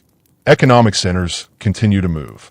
New powers continue to rise, not always through conquest, but through influence, through connection, through systems that operate differently from traditional imperial models. And these changes are subtle at first, but over time, they become more significant because they reshape the environment in which these empires exist. And adapting to that environment becomes essential. Yet adaptation at such a scale is never simple. It requires more than strength. It requires flexibility. And flexibility is often the most difficult quality for large, established systems to maintain. And so, across continents, the same story unfolds in different forms. Not collapse, not yet, but increasing difficulty, growing tension, moments where decisions carry greater consequences, where the balance between stability and change becomes harder to maintain. And through all of this, the contrast with the intellectual legacy of Leonardo da Vinci continues to stand quietly in the background. Because while empires struggle with the weight of their own structures, ideas continue to move, to adapt, to evolve without those same limitations. They do not need to hold territory. They do not need to maintain borders. They do not require constant defense. They spread through minds, through learning, through observation. And in a world that is becoming more complex, that kind of adaptability becomes increasingly powerful. Not in a way that replaces empires immediately, but in a way that gradually reshapes how people understand and interact with the world. And so the story continues, not toward an immediate end, but toward a deeper transformation, where the great empires still stand, still command, still influence, but where the forces around them are changing in ways that will define the next phase of history. Because the turning point is no longer a distant possibility. It is forming, slowly, inevitably, through the accumulation of all these pressures, all these changes, all these moments where the old ways are tested by a world that is no longer the same. And the outcome of that test is still ahead. And now, as the weight of decades turns into the weight of generations, the slow pressures that once seemed manageable begin to cross a threshold, not all at once, not in a single collapse, but in a series of visible shifts that make it clear something deeper is changing, because when strain continues long enough, it does not remain hidden forever. The Safavid Empire is among the first of these great powers to feel the full force of this transformation, as internal instability combines with external pressure, and the structures that once held it together begin to weaken in ways that can no longer be easily repaired. Leadership falters, authority fragments, and over time, the empire that once stood as a powerful force between East and West begins to lose its cohesion, until eventually, in the early 18th century, it faces collapse under the pressure of internal rebellion and foreign invasion. This moment is not just the fall of one empire. It is a signal, a sign that even the strongest structures, if stretched too far, if unable to adapt quickly enough, can break. And that realization echoes across the region. The Ottoman Empire, still standing, still powerful, watches these developments closely because while it has managed to endure, to adapt, to maintain its position longer than many expected, it cannot ignore the similarities. It too has faced internal revolts. It too has struggled with administration across vast territories. It too has experienced the slowing of expansion and the growing complexity of governance. And while it avoids sudden collapse, it begins to change in a more visible way, shifting from a dynamic force of expansion into a more defensive, more cautious empire, one that must constantly manage its resources to preserve stability. This transformation does not make it weak, but it makes it different. Its priorities shift, its strategies evolve, and its ability to dominate as it once did becomes more limited. In the East, the Mughal Empire enters its own critical phase, because after reaching its greatest extent, the very scale that once defined its success begins to challenge its survival. Following the long and demanding reign of Aurangzeb, the empire faces increasing internal divisions, regional powers gaining strength, administrative systems struggling to keep pace with the demands placed upon them. Rebellions grow more frequent. Control over distant regions weakens. And while the empire does not disappear, it begins to fragment, its authority becoming less centralized, its unity less certain. And this fragmentation is important because it does not create a single new power to replace it. Instead, it creates multiple forces, regional states, local leaders, each shaping the future in different ways, adding to the complexity of the world rather than simplifying it. And so, across these regions, the pattern becomes undeniable. One empire collapses, another adapts but changes, another begins to fragment. Different outcomes, same underlying cause, the challenge of sustaining power over time. Meanwhile, the broader world continues to shift, and these internal transformations do not happen in isolation. They interact with external forces that are becoming stronger, more organized, more capable of influencing events far beyond their original centers. European powers, growing in reach and confidence, begin to interact more directly with these changing empires, sometimes through trade, sometimes through diplomacy, sometimes through conflict, each interaction adding another layer of pressure, another factor that must be managed. And in this growing complexity, the balance of the world begins to tilt. Not suddenly, but steadily. Because when multiple great powers begin to weaken or transform at the same time, even slightly, the overall structure of the world changes. Space opens. Opportunities emerge. New forces begin to rise, not always immediately visible, but gradually becoming more significant as older structures lose their absolute dominance. And yet, even in this moment of transformation, it is important to understand that these empires do not simply vanish. They continue. They adapt. They influence. Their cultures, their systems, their legacies remain powerful, shaping the regions they once controlled for generations to come. But they're no longer unchallenged, no longer at their peak, no longer defining the world in the same way. And this is the turning point that history moves through slowly but decisively. From dominance to competition, from expansion to endurance, from certainty to complexity. And through all of this, the deeper contrast remains, the difference between structures built on control and systems built on understanding. Because while empires struggle to maintain their form, the kind of thinking represented by Leonardo da Vinci continues to expand without those same constraints. Observation leads to discovery. Discovery leads to new ways of interacting with the world. And these changes, though less visible than armies or borders, begin to influence the direction of history in ways that are just as powerful. Because as the world becomes more complex, understanding becomes more valuable. And understanding, unlike territory, cannot be lost in a single moment. It accumulates, it builds, it carries forward. And so the story moves deeper into this transformation, where the old structures are still present, but no longer dominant in the same way, where new forces are emerging but not yet fully formed, where the balance of the world is shifting in a way that will define everything that follows. Not with a single event, but with the gradual movement of history itself. And as the great empires continue to navigate this long, uneven transformation, something new begins to emerge more clearly. Not just the weakening of older systems, but the appearance of new kinds of power that operate differently, that do not rely solely on vast land empires, but on movement, coordination, and the ability to connect distant parts of the world into a single, shifting network.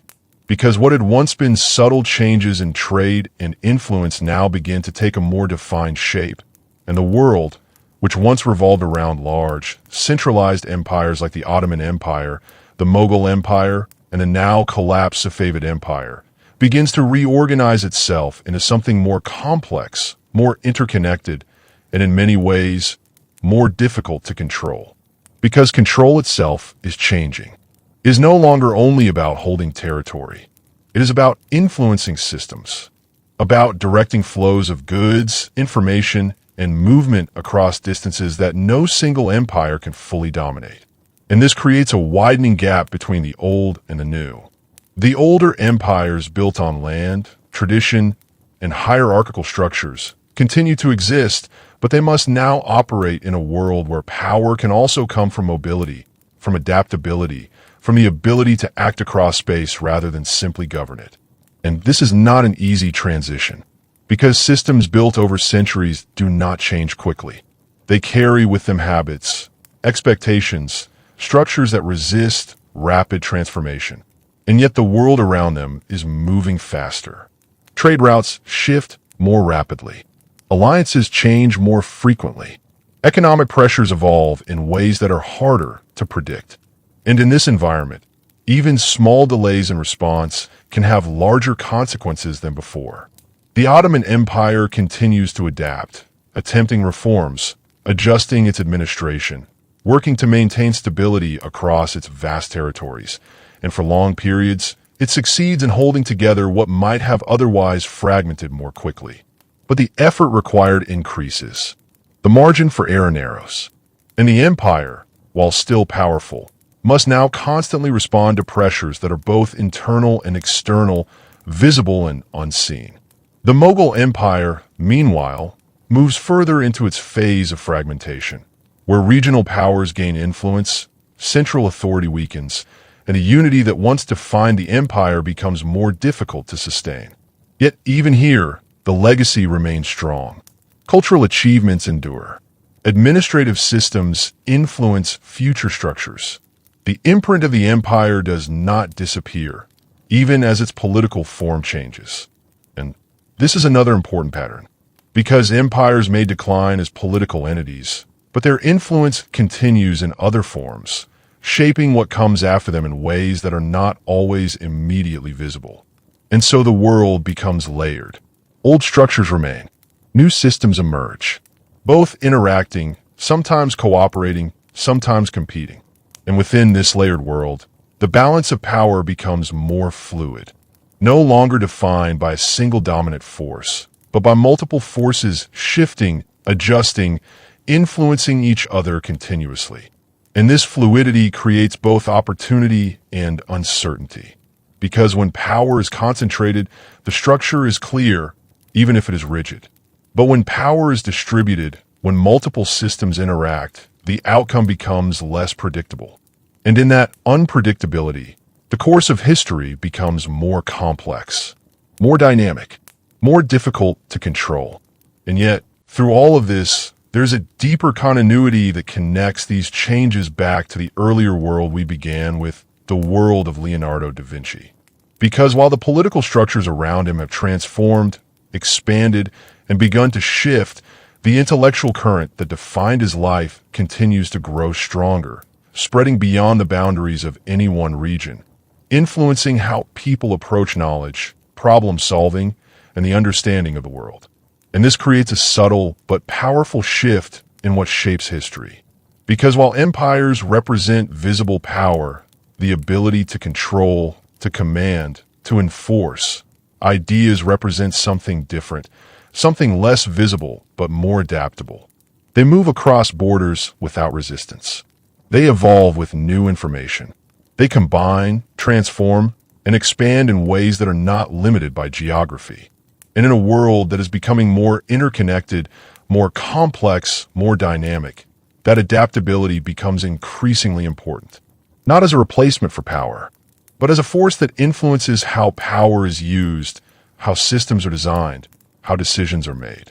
And so, as the great empires continue to navigate their transformation, as some decline, others adapt, and new forces rise, the deeper structure of history begins to shift toward a balance between control and understanding, between force and adaptability. And this balance is not stable. It continues to change, to evolve, to reshape itself with each generation, because the world is no longer static. It is in constant motion, and in that motion, the story continues to unfold, moving toward a future where the outcomes are still uncertain, where the forces at play are still interacting, still shaping the direction of history in ways that are not yet fully clear. But one thing is certain: the age of simple dominance is over. What comes next is more complex, more connected, and far more unpredictable. And as the world continues to move through this widening web of shifting powers, fading certainties, and emerging forces, the story that began in a quiet room in the Lyre Valley of France comes into focus once more. Because what seemed like the ending of a single life was never just that. It was the closing of one way of seeing the world, and the beginning of another that would ripple outward far beyond the reach of any one empire. The great empires, the Ottoman Empire, the Mughal Empire, and the fallen Safavid Empire, stand in history not only as powers of land and armies, but as living systems that rose, adapted, struggled, and transformed under the weight of their own success and the changing world around them. They expanded with confidence. They reached heights that seemed unshakable. They shaped continents, cultures, and the lives of millions. And yet, over time, they encountered the same truth that has followed every great structure in history. That growth carries weight. That power creates complexity. That control becomes harder the larger it becomes. And so, they changed. Not all in the same way. Not all at the same pace. Some fractured. Some adapted. Some endured longer than expected. But none remained exactly as they were at their peak. Because history does not allow stillness. It moves. Always. And in that movement, it reveals something deeper than the rise and fall of empires. It reveals the difference between what can be held and what can only be carried forward. Because while empires depend on territory, on administration, on systems that must constantly be maintained, there's another kind of force moving through history, one that does not require borders, one that cannot be contained within walls or defined by maps. The force of understanding, the force of curiosity, the force of asking how the world works and refusing to accept simple answers. And this is where the story returns, not to an empire, not to a battlefield, but to a man whose life stood at the edge of turning point, Leonardo da Vinci. Because while the empires that followed his time struggled with scale, with control, with the immense challenge of sustaining power across vast distances, Leonardo's legacy moved in a different direction entirely. He did not build an empire. He built a way of thinking, a way of observing, a way of questioning. And that difference matters. Because when the structures of power begin to strain, when systems become too heavy to move easily, when change becomes unavoidable, it is not force alone that shapes what comes next. It is understanding. It is the ability to see patterns, to adapt, to rethink what once seemed fixed.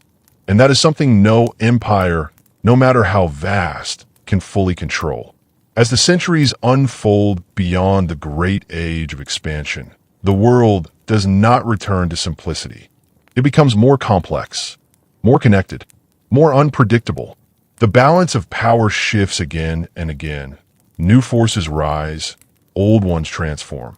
And the structure of the world continues to evolve in ways that no single ruler, no single empire can fully direct. But through all of this change, one thread remains constant: the pursuit of knowledge, the desire to understand, the instinct to explore what lies beyond the visible surface. And that thread, once carried quietly in the notebooks of a man sketching machines, studying anatomy, observing water and light, becomes something far greater over time, something that spreads across regions, across cultures, across generations. Because ideas do not fall the way empires do. They do not collapse in a single moment. They do not fragment into pieces. They continue. They build upon themselves. They adapt to new realities. And in doing so, they shape the world in ways that are less visible, but ultimately more lasting. And so, when we look back at the great empires, at their rise, their dominance, their transformation, we see power in its most visible form. But when we look at the legacy of minds like Leonardo's, we see something else. Not power over the world, but understanding of it. And in the long arc of history, that understanding becomes the foundation upon which everything else is built. Empires may define eras. They may shape borders. They may command armies and influence the course of events for generations. But they are part of a larger movement, one that continues beyond them, one that carries forward through time, shaped not only by rulers and battles, but by thinkers, observers, and those who refuse to stop asking questions. And so the story that began in 1519 does not truly end there. It expands. It connects. It becomes part of a larger narrative, one that moves from the life of a single man into the rise and transformation of entire civilizations. A story of ambition and limitation, of power and complexity, of growth and change. And at its core, a story of how humanity continues to move forward, not just by conquering the world, but by trying to understand it.